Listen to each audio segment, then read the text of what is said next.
Olá, boa noite. Muito feliz, muito Bem, Joane, honrada.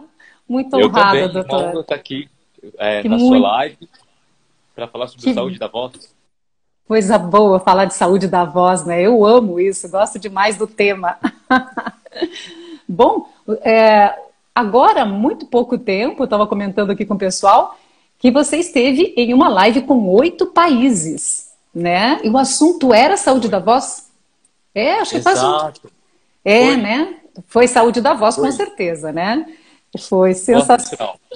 Que legal. Bom, doutor, eu tenho aqui várias perguntas que me fizeram, chegaram por inbox. Eu vou começar já a fazer para ver se a gente consegue atender o pessoal. E a primeira é Claro. essa: quais os principais exames que eu devo fazer para avaliação da minha voz?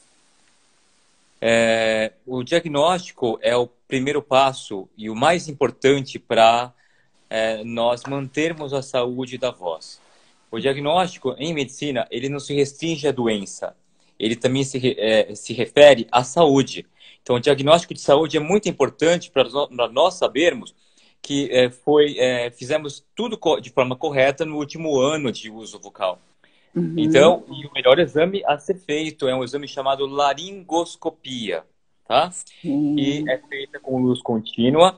E se nós quisermos ver mais detalhes da vibração em câmera lenta da corda vocal, a gente faz a laringoestroboscopia, que é um exame que vê a vibração em câmera lenta e dá para ver a parte de baixo da corda, a parte do meio e a parte de cima da borda livre, né? Obviamente, não só esse, mas também a avaliação funcional da voz, em que a gente coloca uma câmerazinha que entra pelo nariz e consegue ver a dinâmica de funcionamento do palato e da garganta, mostrando se estamos fazendo mais força, menos força do que deveria, e até apontando possíveis causas de cansaço de voz. Uhum. Especial. Essa já era uma das perguntas. Qual a diferença dos exames, né? Então a gente já, nessa segunda pergunta, a gente já respondeu, gente, a diferença dos exames. E qual a extensão vocal apropriada para um locutor, né? Um locutora que está pedindo, né? E como medi-la? Perfeito. A extensão vocal é dada pela quantidade de notas musicais, que são frequências, frequências têm seus correspondentes tonais, que um ser humano consegue performar. Tá? E aí, dentro da extensão, nós temos um conjunto de notas que tem mais beleza e mais facilidade de execução, que se chama tessitura, que é uma parte, então, da extensão. Quando a gente fala de locutores, a gente não está falando de cantores. Então, geralmente, locutores não vão precisar de notas demasiado agudas, né? Eles vão geralmente ficar mais na parte média para grave da tessitura, mas eu vou dizer para vocês que quanto maior a tessitura de um locutor, mais bonita ainda fica a voz da região de conforto dele. Seja ele Sim. um locutor de voz grave, seja ele um locutor de voz aguda. E devemos lembrar que atualmente a locução de voz média, né, não tão grave e não tão aguda, é a que mais consegue emprego.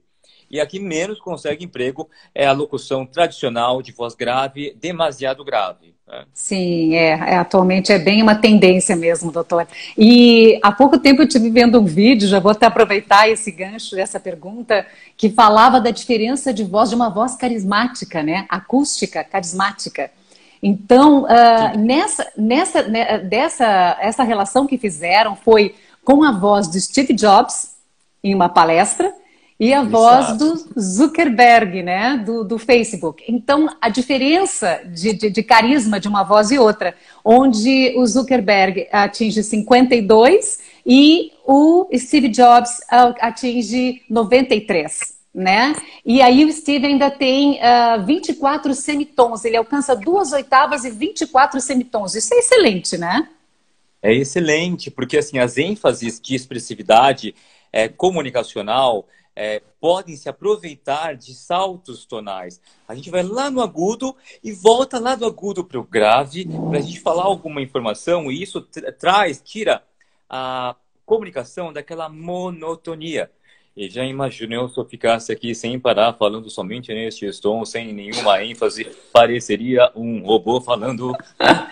Então, quando a gente tem esse agudo aqui, olha só que interessante, gente. Olha só que interessante, gente. Entendeu? É Chama a atenção incrível. do povo. Não, e essa melodia que ele tem na voz, que o Steve Jobs tem na voz, na verdade, é quase um alcance de cantor ou não? Cantor é um cantor popular, né? O cantor popular é o cantor com maior extensão e tessitura, né? Os cantores populares têm que ter mais de 16, 17 notas, muitas vezes. Se for do rock, por exemplo. Que coisa incrível! Eu fiquei impressionada, fiquei louca para saber qual seria a minha extensão vocal. Existe algum. Ah, Qual o exame que a gente faz para saber? sim. Geralmente, a pessoa mais indicada para ver isso é o fonoaudiólogo, que vai lá Uhum. no pianinho, ver se você consegue reproduzir o grave do piano, o médio do piano, até o máximo agudo que você conseguir. Aí você tem os semitons que cobrem a sua voz. Outro profissional que pode ver isso é o professor de canto. E lá no consultório eu sempre vejo, porque faz parte da avaliação de um cantor, eu passar pela maior parte das notas, né? Uhum. E aí tem como eu saber quando que começa esforço no grave e quando que começa esforço no agudo. Aí eu tenho, então, as notas de maior conforto. É claro que eu vou dando exemplo com a minha voz, né? Porque não tenho, eu tô com o aparelho na minha mão, não tenho como apertar nenhum tecladinho. Tá certo. Bom, esse que a gente falou, esse exame, o laringoestroboscopia, Exato. ele deve ser feito de quanto em quanto tempo? A minha sugestão para quem está vocalmente ocupado o ano todo é que vocês façam com o otorrino parceiro de vocês uma vez a cada 12 meses, tá? Eu costumo dizer que é melhor diagnosticar a saúde do que ficar 3 anos sem avaliar e diagnosticar a doença vocal. Porque Pois doença é. vocal é de difícil controle em quem está ocupado, porque não tem a possibilidade de ficar longe do trabalho por um tempo, né? Sim, é. Aqui, a próxima pergunta seria: existe tratamento para calos nas pregas vocais ou terei de operar? Tem tratamento. O tratamento para os calos, calos do ponto de vista médico, eles podem ser considerados um termo, tá? Que significa qualquer bolinha feia na corda vocal, tá bom? Então, é o termo genérico, como a gente chama de cachumba, papeira, né? Ou de um furúnculo, um impinge, né, na população, né? Popularmente dizendo. Sim. Então, os tratamentos eles podem ser tanto clínicos, com medicações, orientações médicas, e fonoterapia, exercícios com fonoaudiólogo para reduzir o esquema de traumatismo crônico que acontece em cima da região que está machucada, e podem Uhum. também ser cirúrgicos. E isso tudo vai depender da experiência do médico, da urgência da melhora e da refratariedade ou ausência de melhora com tratamentos clínicos, medicamentosos, fonoterapêuticos, orientacionais e comportamentais prévios. Tá? Então, não existe a definição, nódulo é só tratamento clínico. Essa é uma definição antiga e ultrapassada. Vai depender do tempo que a pessoa tem para melhorar e de quanto tempo ela tem aquele tipo de nódulo, aquele tipo de lesãozinha na corda vocal. Bom, quais as causas de pigarro que podem alterar a fala? Pergunta perfeita, só coisa boa. Que bom estar com uma profissional aqui. Eu tenho que elogiar, né? A gente Bom, só quer saber da voz aqui. Tudo, tudo. o pigarro é um sintoma dos mais frequentes na área otorrinolaringológica e não existe um capítulo que fale somente do pigarro. Então, vou falar aqui um capítulo que eu criei na minha cabeça pela experiência, certo? Sim. A principal causa de pigarro na população é a coriza que pinga do nariz para a garganta por uma rinite alérgica ou uma rinite não alérgica. Então, essa secreção transparente que parece uma clara de ovo, quando acumula no nariz, ela pinga para a garganta de dia ou de noite, acordado ou dormindo, e ela vai se acumular no trajeto prega vocal, subglote e traqueia, parte de baixo da corda e pregas vocais. Então, quando isso acontece, na produção da voz, a secreção transparente ela fica se acumulando em cima da corda e fica dando um ruído a mais. É como se tivesse a voz e mais um ruído por cima, como se fosse uma chapa de raio-x com um pouco de areia em cima, com um ruído a mais, né? Vibrando. Entendi. E aí é a rinite a principal causa. A segunda causa é a presença de refluxo. A pessoa tem a sensação que tem um catarro preso na garganta, que na verdade não existe, e que representa, na verdade, o inchaço das mucosas na garganta em virtude da presença de refluxos ácidos ou alcalinos, que cursa com a sensação de uma gosma presa, uma bola entalada ou uma lâmpada entalada na garganta. Então, a segunda causa de pigarro. A terceira causa de pigarro, menos frequente, é a presença de uma lesão em uma das cordas ou em ambas as cordas. Quando eu tenho uma lesão no meio das cordas, a região da lesão ela fica em contato mais fácil entre uma corda vocal e outra, e existe uma confluência das secreções para o meio, e essa secreção fica passando por meio dessa ponte de doença de uma corda vocal para outra. E a pessoa vai ter que limpar depois de alguns segundos de utilização de voz. Tá? E é claro, as outras infecções também de traqueia, infecções do pulmão, que causam produção de secreção lá embaixo, asmas, bronquites, que vem lá de baixo a secreção, e pneumonias, coronavírus, também são causas de pigarro. Essas são as mais frequentes. Meu Deus, e tem, logicamente, tratamento. Tem, todas têm tratamento específico direcionado para a causa. Então, se for por rinite, vamos tratar rinite, fazer lavagem. Se for por infecção da traqueia, vamos usar antibiótico, matar a bactéria, vamos inalar remédio, vamos inalar soro. Se for infecção do pulmão, antibiótico para o pulmão. Refluxo, prevenir refluxo, tratar o refluxo. Então, é tudo direcionado para a causa. E se for lesão, vamos tentar reduzir essa lesão com fonoterapia e não melhorou com cirurgia. Sou catarina e tenho um sotaque muito forte, né? E gostaria de neutralizar em palestras. O que você me aconselha para fazer essa transição de forma natural? De forma natural, eu acho que sozinha. Eu acredito na inteligência humana, sim. Mas se você tiver uma profissional, e eu conhecia uma fonoaudióloga que é uma das mais especializadas em tirar sotaque do país. O nome dela é Maria Silvia, tá? Ela é uma pessoa que trabalha com artistas, trabalha criando regionalismos e tirando regionalismos há pelo menos uns 20 anos. Tá? Então, acho que a pessoa com maior experiência, com pessoas de extrema alta notoriedade, e muita aceitação e reconhecimento, né? O nome dela é Maria Silvia Siqueira Campos.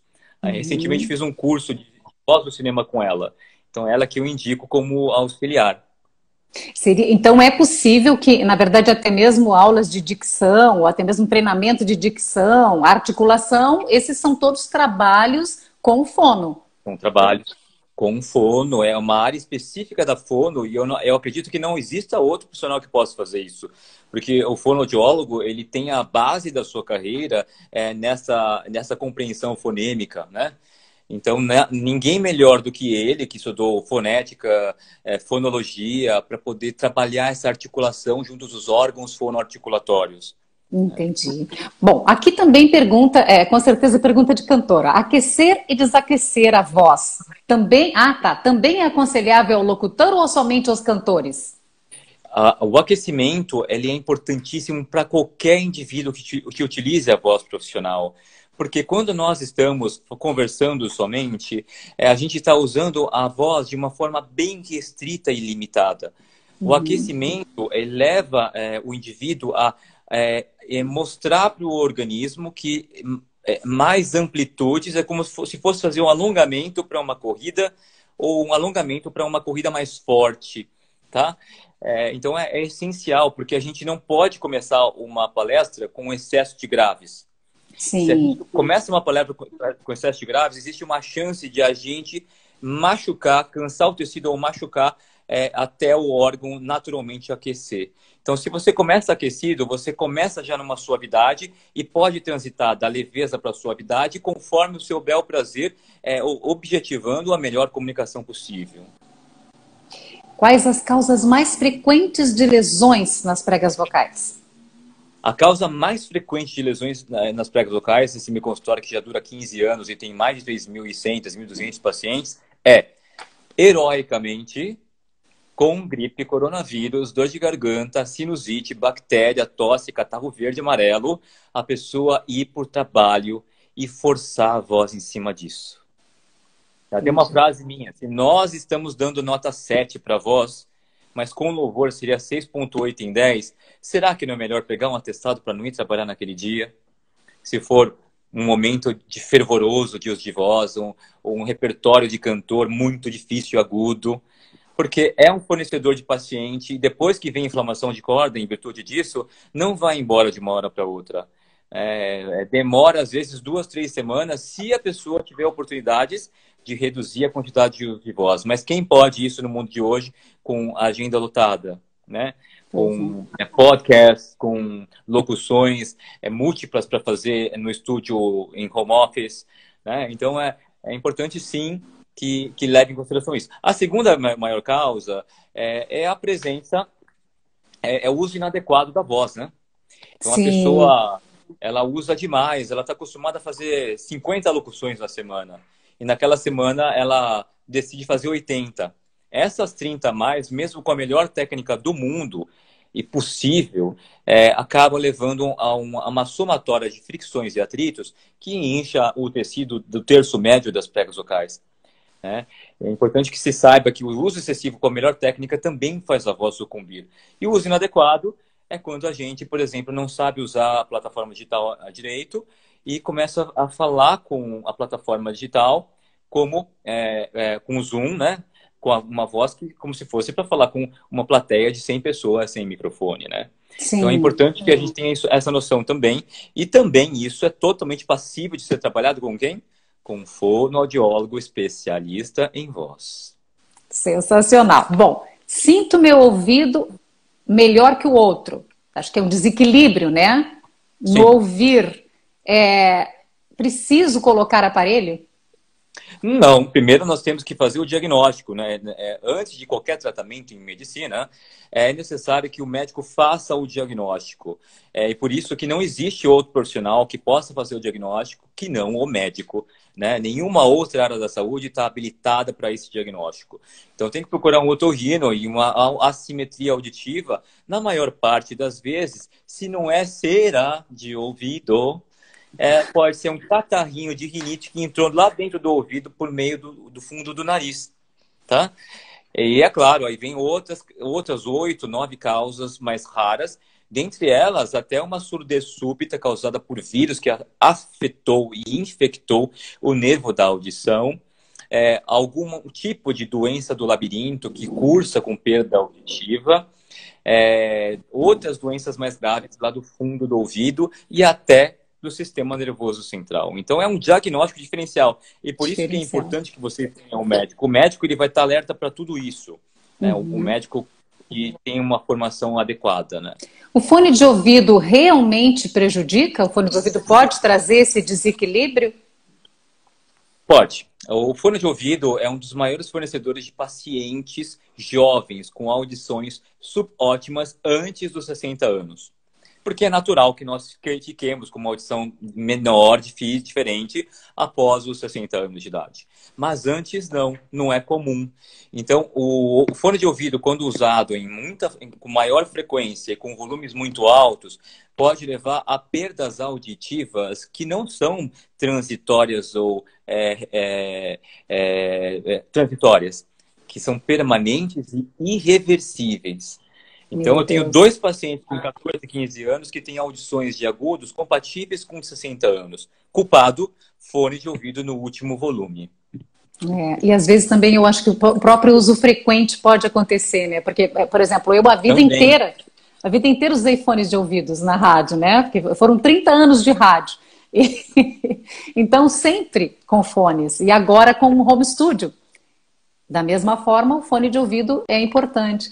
Então, isso a gente vai sentindo, em determinado momento a gente começa a sentir que parece que um está ouvindo mais que o outro. Mas eu já estou com todos os meus exames já marcados.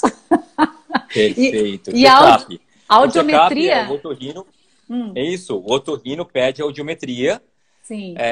E antes de pedir audiometria, o otorrino tem que examinar o ouvido. Porque não adianta mandar o indivíduo para fazer audiometria com cera no ouvido, com alguma sujeira no canal. Vai ter um resultado que não é compatível com a realidade e talvez tenha que investir num novo exame depois. Bom, e falando que a gente falou bastante em cera de ouvido aqui, assim, a gente percebe que o pessoal tem muita preocupação com pedras que saem do ouvido, né? Então, por exemplo, aqui, ó, já retirei uma pedra do meu ouvido. Qual a higiene recomendada, né, para os meus ouvidos? Cotonete é possível? Exatamente, ó. É totalmente proscrito, proibido usar cotonete, tá? O cotonete, quando a gente fala em público ou escreve um texto de orientação de saúde, a gente tem que fazer frases que são válidas para a maior parte das pessoas. Infelizmente, não representam 100% da população os indivíduos que não têm cera. É uma curva de Gauss. Há pessoas com muita cera, pessoas com mais ou menos cera e pessoas sem cera. Então, quando a gente começa a usar o cotonete, a gente acaba empurrando a cera para dentro e isso pode fazer, ao cabo de semanas ou meses, o acúmulo de cera lá junto do tímpano, formando um tampão que impede a audição adequada.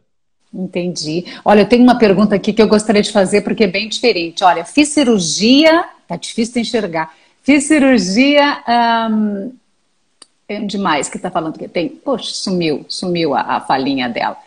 Fiz uma cirurgia e tenho medo de fazer cirurgia no nariz. Eu tenho perfuração no septo. Acho que... tem perigo? Ela está perguntando se tem perigo. Duas. Ó. Fiz cirurgia de o quê? Então, então, a cirurgia ortognática não mexe no septo geralmente, né? Mas eu acho que ela deve saber que ela tem uma perfuração de septo, quem sabe por traumatismo, por colocar o dedo na infância muito fundo dentro do nariz, né? Ou por outras causas que a gente não conhece. Mas eu acho assim, se o nariz é tampado e tem perfuração, basta documentar bem essa perfuração e partir para a desobstrução nasal com cirurgia. Tem que ver se precisa, porque às vezes, se for uma rinite não tão forte e sem desvio de septo, dá para melhorar com remédios. Aí tem que ver a opinião do seu médico otorrino, né? E aí ele vai poder te dizer. Tudo roda em torno do diagnóstico, gente. Diagnóstico, lavar meu nariz, lavar as narinas com água direto na torneira é viável ou não deve ser feito? Olha, vou dizer para você que é uma prática que eu estimulo, tá? Porque não raro, num banho de ducha, entra um pouco de água na entradinha das nossas narinas, né? E não há nada de errado nisso. Quando a gente nada numa piscina, o nosso nariz fica preenchido de água com cloro, com impurezas da piscina. Então, se for momentâneo, em poucos segundos, colocou um pouquinho, assoou depois, com gentileza, sem força, por que não? Mas essa prática e essa orientação vai depender muito conforme cada médico. Eu sou muito adepto às coisas que são passíveis de serem feitas no dia a dia sem esforço, né? Mas há médicos que preferem seguir o que é super ultra ideal, como, por exemplo, só pode estar no nariz o soro fisiológico estéreo, tá? Eu também gosto do soro fisiológico estéreo, mas eu acho que lavar na torneira é complicado. Por quê? Porque a nossa mão ela não vai estar limpa sempre. E se você não for treinado para lavar super bem em uma única vez todas as curvinhas da sua mão, o que pode acontecer? Você pega a bactéria que está lá dentro, o coronavírus, joga para dentro do seu corpo. Eu já tive paciente que falou para mim, doutor, essa lavagem que você me ensinou foi super boa, mas teve um dia que eu fui lavar o meu nariz, eu fiquei com uma sinusite que durou 10 dias. Aí eu falei assim, você lavou a sua mão primeiro? Não. Eu cheguei da rua e lavei. Está explicado então, né? Então, por isso, olha só, as orientações, por isso que aqui as pessoas estão ouvindo tudo isso, elas não podem levar tudo ao pé da letra, né?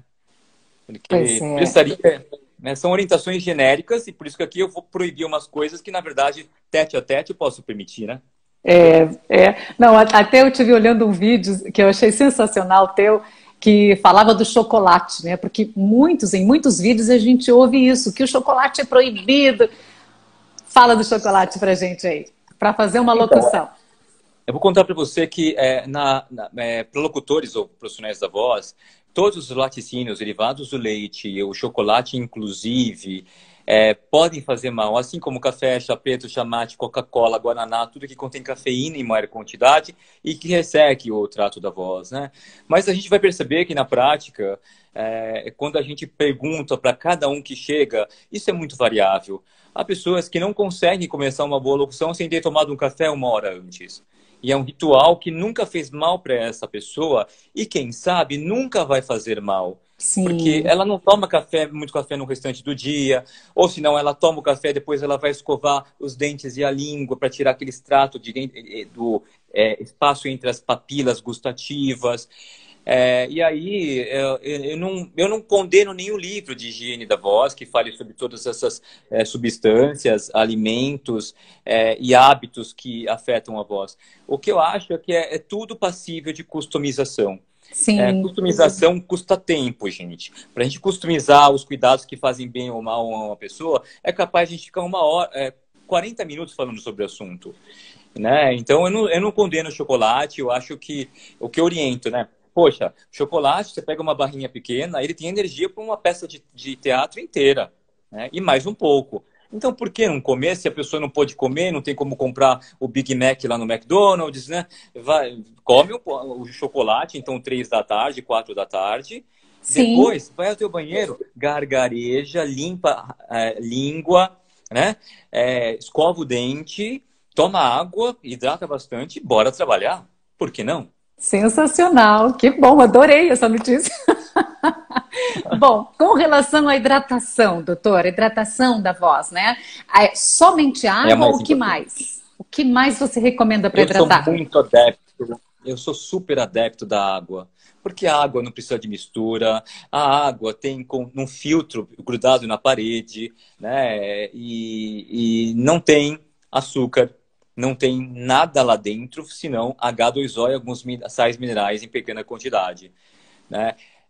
Se a gente fala da água de coco, que também é boa, tem que comprar o Tetra Pak com água de coco, tem que abrir o coco, colocar, né, dentro de um copo. Agora, é natural, vem da natureza, está disponível, pode tomar em excesso, que não vai te fazer mal. Na maior parte das pessoas não faz mal só para quem é para cardiopata, para doentes do rim, doentes do pulmão. Para os demais, não vai fazer mal. E é o principal umidificador natural de todos os órgãos do corpo. Lembrem vocês que nosso corpo é representar em 2/3 do seu peso em água. Então, 66% de nós somos água, porque as células, em cada uma delas, é 66% água.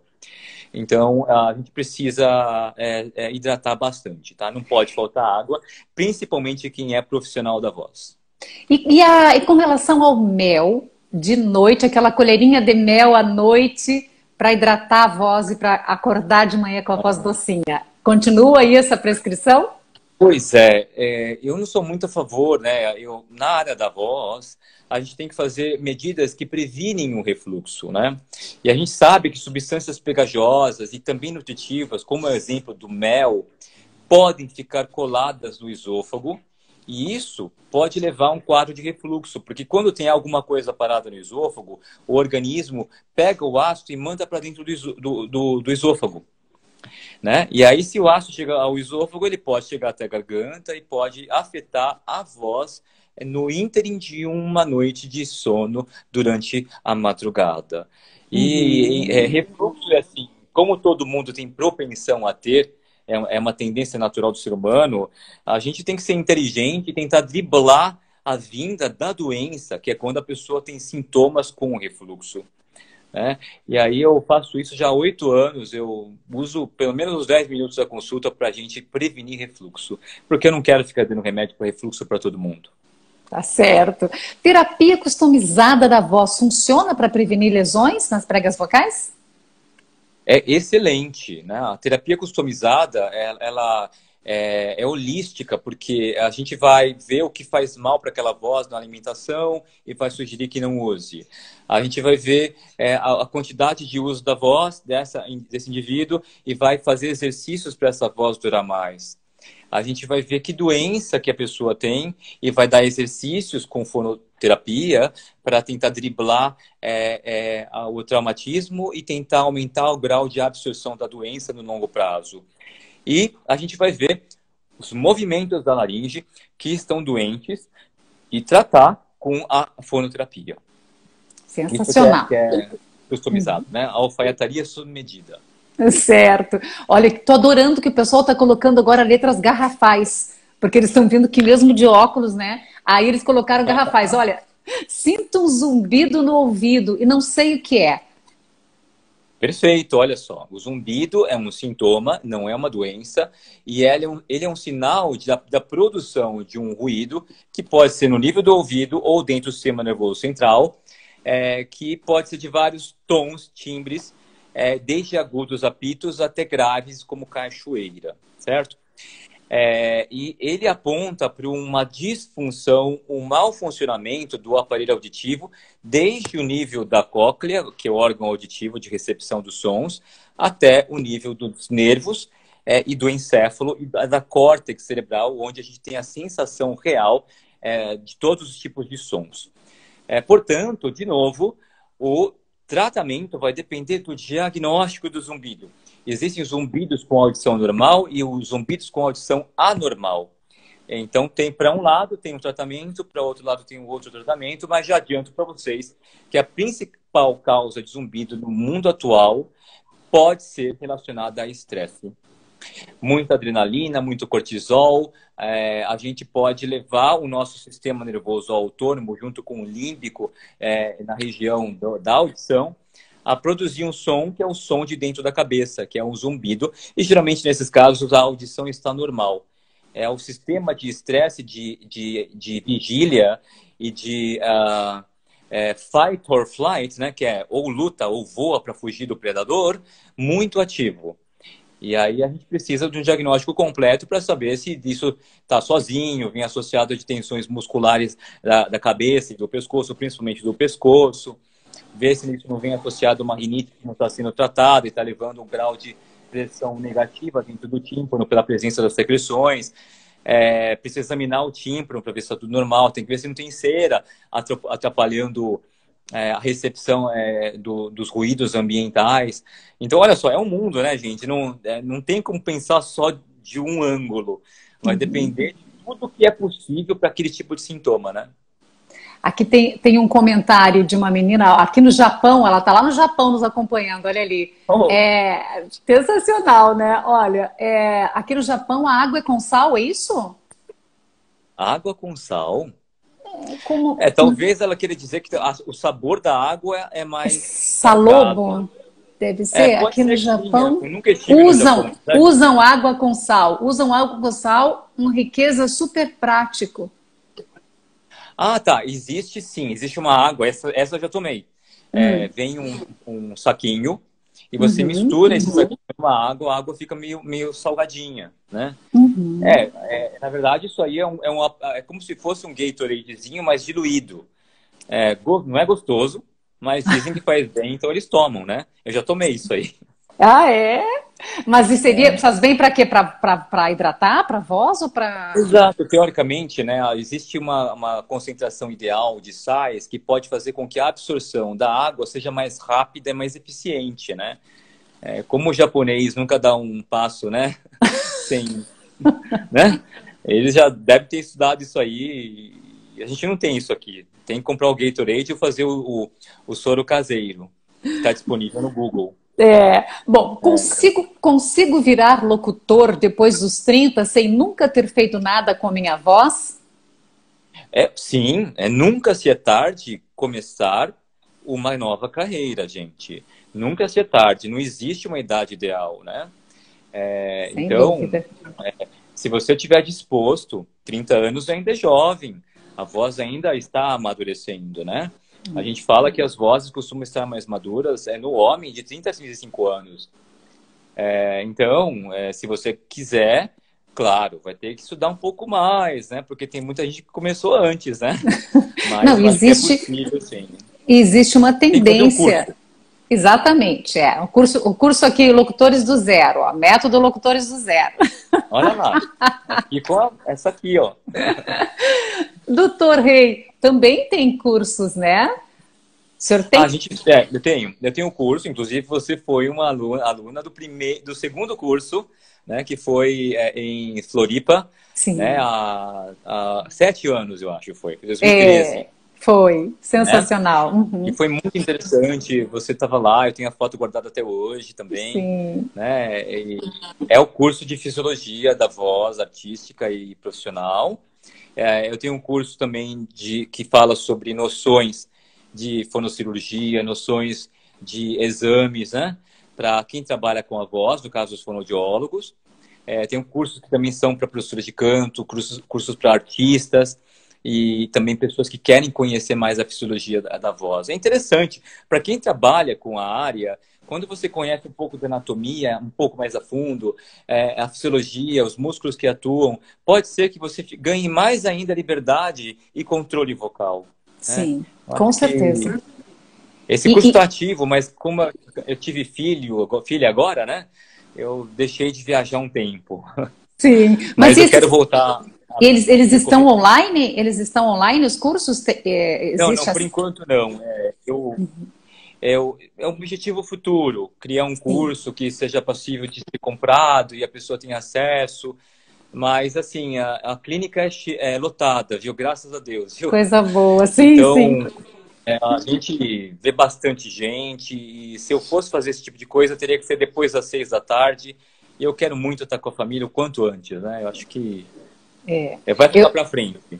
É isso aí. Bom, a tendência atual também é de vozes maduras, né? Existe uma Sim, tendência aí na locução de vozes maduras. Enfim, o que falam com relação à voz madura é que a voz madura convence mais em determinados produtos, é sem claro, dúvidas. né? Então, eu lembro, isso faz com que eu lembre também de um momento em que tu cantavas dentro do carro. Ah, sim, é verdade. Mas não canto amador, viu, gente? Eu só canto porque eu sou Não. médico. Porque se eu fosse cantor, ia preparar, ia treinar em casa, era treinar com o professor de canto antes de postar. Aqui não, eu lembro daquela canção que eu aprendi em 1992, porque a memória é boa, eu lembro da letra inteira. Aí eu É. começo a cantar de primeira e já coloco para gravar, gente. Não, Então, mas isso já foi, eu acho que uma prova, aqueles vídeos já eram uma prova de que é possível treinar a voz para cantar também. sim, eu acho que eu deixo isso claro, que é possível até um médico que não faz aula de canto cantar e desafinar pouco, né? Inclusive exatamente, não, eu acho que teve até um momento, teve alguma canção até meio ópera ali, que eu acompanhei em alguns vídeos, que colocava com mais frequência, né, e eu acompanhava ali, gostava bastante de Que ver, de beleza. ver o quanto era flexível, né, as cordas vocais. Uma das coisas também que estão falando bastante nos aplicativos que vão ser lançados, né, daqui para frente, para fazer com que as pessoas que não têm o carisma na voz possam vir a ter através de um aplicativo. Não sei se tu já viu falar a Seria, respeito disso. Uhum. eu ainda não estou sabendo disso, mas seria como um autotune, algo que modifica a voz em tempo real sem a pessoa precisar modificar, é isso? Não, é um, Não? um foneticista. Um foneticista, Ah, nessa mesma matéria que eu vi sobre o Zuckerberg lá e o Steve Jobs, falava sobre isso. Um foneticista vem treinando a sua própria voz, ele tinha 43 de carisma na voz. Hoje, um ano depois, ele está com 83 neste software que ele criou. que interessante. Fiquei impressionada também. Foi interessante, acho que eu vou fazer download disso aí para treinar um pouco. Mas olha, Mas não posso te precisa contar? treinar mais, diga. Eu acho que nenhum software vai ser tão bom quanto a presença de uma fono especializada na vida de vocês. Procurem o fonoaudiólogo, valorizem. Eu convivo com eles, eu não falo isso por causa de mercado, é porque eu sei quem trabalha na área, que comunicação, eles dominam isso aqui na palma da mão, gente. É, E sabem detectar. Eu pude ter essa noção, eu fiz esse curso de voz do cinema, em que falou-se muito sobre a expressividade da voz artística, de como criar um papel para a situação da cena em si. E é incrível como a Maria Silvia ela domina isso. Posso até dizer que ela não trata somente a voz, mas ela ensina o ator a utilizar seus mecanismos artísticos de atuação profundos, aprendidos previamente naquele momento na sua voz, né? Sim. Então, é um trabalho muito mais profundo do que o racional e fisiológico. Envolve toda uma vivência, né, de estudo e sobrevivência na vida. Sensacional. Como amenizar uma crise de rinite sem remédios, doutor? Excelente, isso eu posso falar, tá? Bom, primeiro, o ideal é a gente não ter a crise de rinite, certo? Porque aí a gente não tem a inflamação que já se instalou. Mas uma vez que se instala, a gente pode inalar soro, a gente pode lavar o nariz com soro fisiológico, a gente pode inalar a vapor quente para deixar o nariz mais aberto, lavar muitas vezes no dia o nariz para tentar limpar a coriza que acumulou, a poeira, a fuligem, o alérgeno que ficou lá dentro do nariz grudado, né? E não melhorando, tem que procurar ajuda. E antes de tudo, você pode entrar em contato com o seu médico e perguntar: doutor, o que eu faço? Eu preciso estar melhor, porque eu vou gravar uma locução para a CIA, né? E é o primeiro, quem sabe, de uma carreira de 20 anos. Por favor, me ajuda. Então, é bom que vocês tenham o seu otorrino, tá? Tá Tenham um certo. otorrino para chamar de seu. Tá certo. Aqui estão perguntando exatamente, olha, quais sintomas seriam considerados um alerta para quem trabalha com a voz? Tá. Essa pergunta também é excelente, né? Eu acho que o primeiro sintoma é quando a gente usa uma voz mais levinha, assim, a gente começa a ouvir um fiozinho de ar escapando, como se fosse uma bexiginha. Isso chama soprosidade. O outro ponto é quando a gente fazia live de 1 hora e terminava com uma voz excelente até o final da 1 hora. Mas agora, dá 15 minutos de atividade e começo a ficar com a voz cansada, um peso aqui, parece que estou passando uma lixa dentro da minha corda vocal, dentro da minha garganta. Então pode ser que tenha um inchaço no local. A perda dos agudos da fala. Vai tentar fazer agudo, não sai. Só sai com muito esforço, com muito volume, né? E rouquidões. E a pessoa, às vezes, nem sente. Quem sente é namorado, é mãe. Filha, por que sua voz tá rouca? Rouca? Eu não acho que não tá rouca. Tá rouca, sim. Então, a rouquidão é um sintoma de alerta também. Meu Deus, são bastantes sintomas aí, né? Que a pessoa tem que prestar bem atenção. Pólipos, preciso operar? Depende, né? Depende. A gente sabe que existe uma variação da concepção e da interpretação das lesões de corda vocal em cada médico que existe em qualquer lugar do mundo. Não? Tem universidade que chama uma lesão, uma alteração congênita de lesão estrutural. A outra fala que não é lesão, que é o nome certo, que é uma variação da anatomia. Tem gente que chama nódulo de pólipo, tem gente que chama pólipo de nódulo. E vai depender do que se ensina no mecanismo de raciocínio daquela universidade, né? Então, geralmente pólipo, na sua concepção, base larga ou base estreita, mais alto, alto em altura, leva a uma alteração da voz. É óbvio, esse aí, se for grande, se for fazer fonoterapia, a pessoa tem que sair do emprego, fazer repouso metade do ano e terapia de voz todo dia. Quem pode fazer isso? Né? Então é quando o otorrino com boa formação, com experiência, pode falar, olha, com serenidade, não é melhor a gente fazer essa cirurgia agora, você fica 1 mês e meio de molho, depois volta já podendo trabalhar, como se nada tivesse acontecido, né? Então, é isso, né? Essa história, o pólipo, quando tem indicação, a pessoa removendo com boa recuperação, 40 dias já pode estar no palco ou na gravação, como se nada tivesse acontecido, geralmente. Na maior parte das vezes, porque tem variações, né? Sim. Tenho a voz anasalada, consigo corrigir operando? Seguramente, tá? Voz anasalada ou voz muito nasal muitas vezes essa voz hipernasal que tem muita sensação de nariz, ela é hipernasal por causa de algum grau de entupimento, né? Uhum.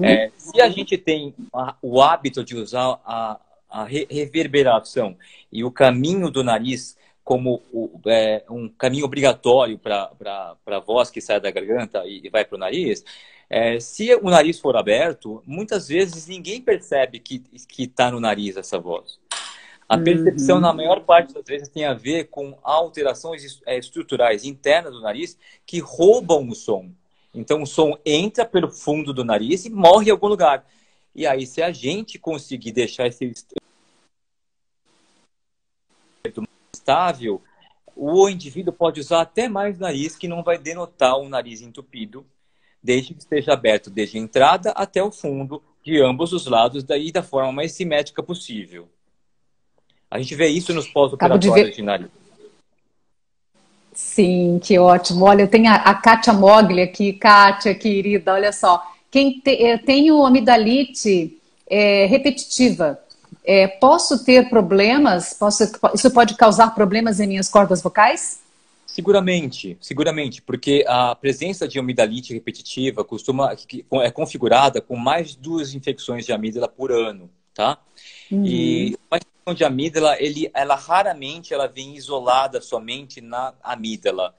Toda bactéria que fez a sua amígdala de hotel, ela vai dar uma escapadelazinha, vai cair na faringe e vai dar um jeito de dar uma inflamada na sua corda vocal.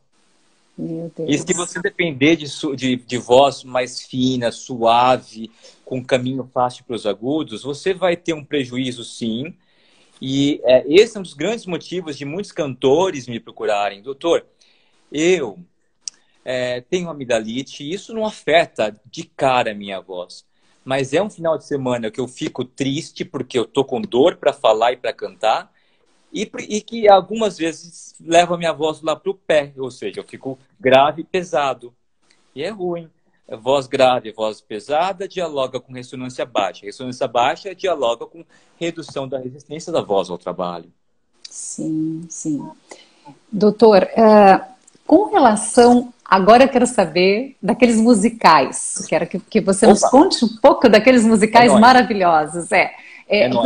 Você acompanha os musicais? Gente, os musicais que eu estou falando o Rei Leão, né? Os atores, os cantores do Rei Leão, do Shrek, são os musicais em São Paulo que o doutor acompanha, a maioria indo no consultório, mas eu quero saber se você acompanha também as apresentações, como é que você faz esse trabalho com eles? É obrigatório.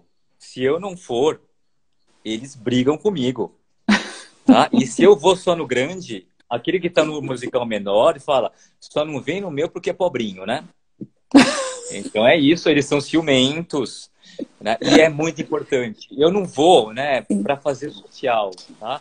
Quando eu vou para fazer anotações, eu pego meu bloquinho, eu vejo música, segunda música da primeira cena, tal coisa, tal palavra, apertou demais. Tal distorção, tal voz caricata está demasiado intensa, eu ouvi uma quebra em tal parte da canção, então eu vou para trabalhar. E se você perguntar para mim se eu aprendi isso com alguém, não, nenhum professor meu fazia isso. Isso eu comecei a valorizar quando, já que me convidaram, me deram um convite de cortesia para assistir o musical, poxa, custa eu sentar e fazer anotações para a pessoa, utilizando o meu conhecimento, né? Então foi assim que eu fui desenvolvendo. E aí teve uma pessoa que me deu essa ideia, uma fonoaudióloga muito importante, acho que é a mais experiente em teatro musical do país, dentre todas, que é a Adriana Bezerra, aqui de São Paulo. Tá? Um dia eu a vi tomando anotações, e aí eu peguei um papelzinho meu e comecei a fazer também. Aí eu fui aprendendo um pouco disso. Né? Sim, sempre bons exemplos, né? Sensacional. Imagina, eles devem ficar super seguros, né? Te vendo ali na plateia, com certeza. E às vezes o contrário. Nunca vou esquecer, no final, na última apresentação de Mamma Mia, o Saulo Vasconcelos, que foi nosso fantasma da ópera, ele me convidou. E ele falou assim, quando me encontrou lá na saída dos cumprimentos: doutor Reinaldo, quando eu falei que o senhor estava aqui na segunda fileira, todo mundo começou a ficar com medo de entrar em cena e errar. Mas ele falou assim para mim: mas, doutor Reinaldo, você sabe, ao vivo, o gostoso é que a imperfeição mostra que a gente é ser humano também, né? Tá certo, né? Eu falar, não, eu não fico procurando pelo em ovo, ainda mais na última apresentação, que está todo mundo inflamado de emoção. Sim, mas e essa avaliação, quer dizer, tu tens condições de fazer uma avaliação de uma voz só escutando Sim, enquanto eles... Sim? hoje sim. O que eu meço? Eu meço a presença de ar suficiente para os fraseados longos de fala ou de canto. Eu vejo o grau de suavidade e grau de firmeza e os ínterins entre firme e suave demais. Se está firme demais, é ruim. Se está suave demais, é ruim também. Então, eu consigo ver a variação dessa dinâmica de firmezas e suavidades. Eu consigo ver também a facilidade com que um cantor consegue chegar na nota aguda, a mais aguda e importante da canção. Eu consigo ver como é que o cantor lida com o binômio posição corpórea, posição de pescoço e vocalizações, né? Eu consigo ver se a pessoa ela está entrando com muito ataque na primeira sílaba de um fraseado do teatro, por exemplo, ou de uma locução. Né?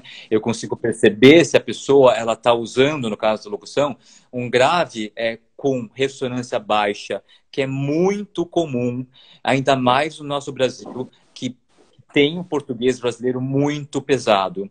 Então, não raro, se eu fosse pensar assim, numa escala de 0 a 10, 0 a 100, eu acho que pelo menos 30%, um terço dos locutores, quem sabe, possam fazer graves e notas mais graves com ressonância baixa. Não fica feio, mas aquilo cansa e não dura. Sim, sim. Bom, a gente está falando de avaliação de voz, temos que falar do jurado, né? Vamos falar um pouquinho aí desse trabalho muito lindo que foi como jurado na Ah, Record. Nos conta um pouquinho é, dessas avaliações. o Canta Comigo foi um presente para mim. Eu fui convidado, né, por uma outra fonoaudióloga muito competente, na minha opinião, a mais especializada em vozes autorais, de alta performance e de múltiplos shows ao mês, ou seja, o show business mesmo, os nossos super pop stars, que é a Blussy Goulfier. É aqui de São Paulo, ela é do Paraná, tá? E ela Uhum. fez a carreira dela aqui e ela simplesmente vê 8 em cada 10 pessoas famosas do nosso show business de várias faixas etárias, tá, gente? E eu a conheci há 4 anos e ela confiando no nosso trabalho e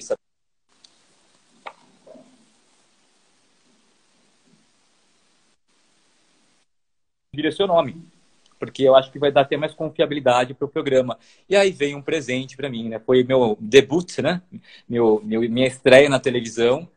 E eu gosto muito disso porque eu acho que a gente tem que avaliar em tempo real. Aí vem a experiência prévia de que nós estávamos conversando até agora, da avaliação em tempo real, e ficar alerta.